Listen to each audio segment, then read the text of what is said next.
Everything that is possibly wrong with Uber is reflected in this trip. And it starts off with, it's an Uber pet trip. And it's supposed to go 4 hours and 30 minutes, 8 minutes pickup, 4.5 hours to the destination. 4.5 hours with an Uber pet. Who on earth would take this trip? You don't know what type of pet's going to get in your car, but I'll guarantee you the dog's either going to throw up, take a shit, or take a piss, unless you stop maybe every 20, 30 minutes. Guess how much time that adds to the overall equation. You knowing in your brain, oh, I got to drive for 4.5 hours with this pet. When is it going to shit? When is it actually going to take a piss in my car? When is it going to throw up?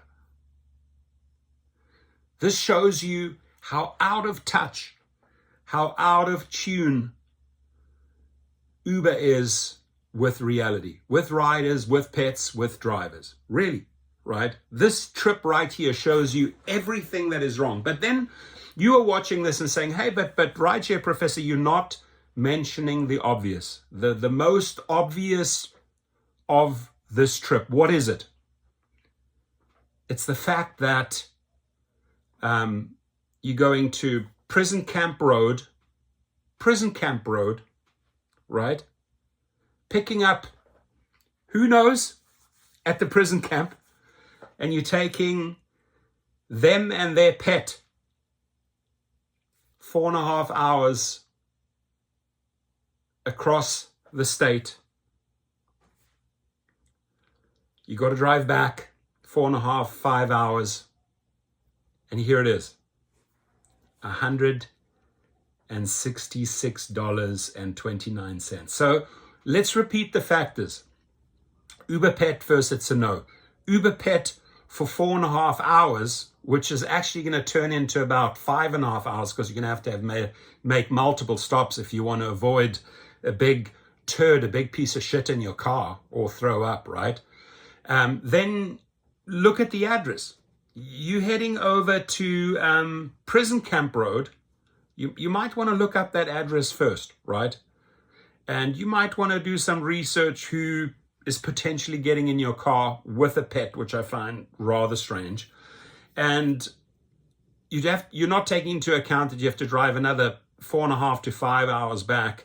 You're not taking into account that this doesn't cover your gasoline, your wear and tear and everything, and then you want to pay $166. So Dara Khosrowshahi, if you are okay with putting this type of trip out there, then you should resign today.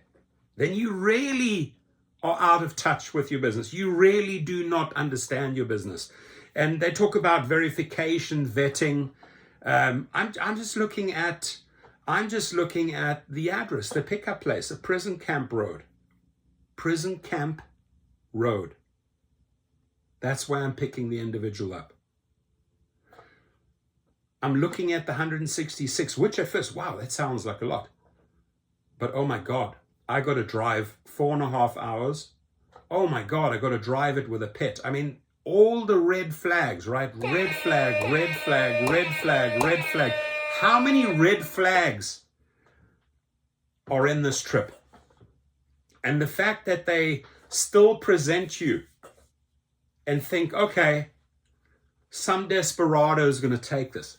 I don't think even the desperate of the desperate drivers will take this. Once you start looking at the variables, once you start looking at all the factors of this trip, all the things that could potentially go wrong, prisoner maybe, or maybe the dog shit, or maybe I'm going to make a negative on my account. You're making negative here.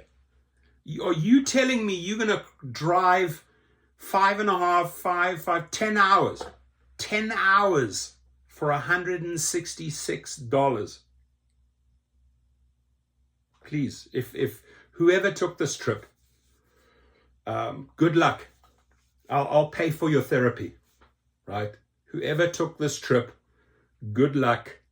I will pay for your therapy. But I also think, and I'm also extending this Dara, I can send a good therapist to your head offices, and I will gladly pay for the few first consultations of that therapist sitting down with you, because you really need some counseling here, some really intense counseling, because the one thing that is obvious, this man who's running this company does not understand the business. Please share everywhere, my friends.